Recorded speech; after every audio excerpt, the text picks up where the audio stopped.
ଆମେ ଆଜି ଯାଇଥିଲୁ ଆମ ଯାଜପୁରର ସିଦ୍ଧେଶ୍ୱର ମନ୍ଦିରକୁ।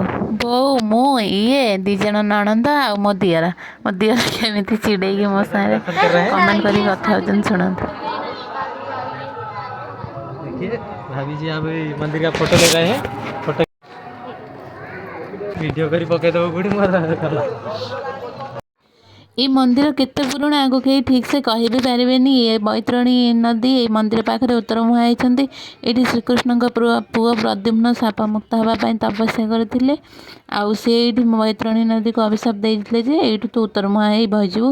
ସେ ବୈତରଣୀ ନଦୀ କହିଥିଲେ ତାହେଲେ ମୋତେ ଗୋଟେ ତୀର୍ଥସ୍ଥଳର ଦିଅ, ମାନେ ତୀର୍ଥସ୍ଥଳ ହେବା ପାଇଁ ବର ଦିଅ। ସିଏ ସେଇଠୁ କହିଥିଲେ ଯେ ଏଇଠି ସବୁ ଅସ୍ଥି ବିସର୍ଜନ ହେବ। ଏଇଠି ଅସ୍ଥିଶ୍ୱର ମନ୍ଦିର ବି ଅଛି।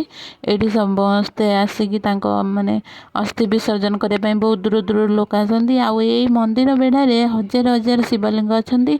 108 ଶିବଲିଙ୍ଗ ଏଠି ଦୃଶ୍ୟମାନ ହୁଅନ୍ତି। ଆଉ ସବୁ ଭିତରେ ଅଛନ୍ତି, ଯେଉଁଠି ଖୋଳିଲେ ବି ବାହାରିବ। ଏ ନଦୀରୁ ବହୁତ ଶିବଲିଙ୍ଗ ବି ଉଦ୍ଧାର କରିଛନ୍ତି। ସବୁ ନଦୀରୁ ପୋଲ ଫୋଲ ତିଆରି ହେଲା ଟାଇମ୍ରେ ବହୁତ ଶିବଲିଙ୍ଗ ବାହାରେ, ତାଙ୍କୁ ବି ସବୁ ଆଣିକି ପ୍ରତିଷ୍ଠା କରିଛନ୍ତି। ହଜାର ହଜାର ଶିବଲିଙ୍ଗ ବି ଏଇଠି ମାନେ ଆବିର୍ଭାବ ହୁଅନ୍ତି। ଆଉ ବର୍ଷା ଦିନେ ତ ଏ ମନ୍ଦିର ପୁରା ଅଧା ଡୁବିକି ରୁହେ। ଯେତିକି ବାଟ ପର୍ଯ୍ୟନ୍ତ ୱାଲ୍ ଉଠିଛି ସେତେ ବାଟ ପର୍ଯ୍ୟନ୍ତ ପୁରା ଫୁଲ୍ ପାଣି ହେଇଯାଏ।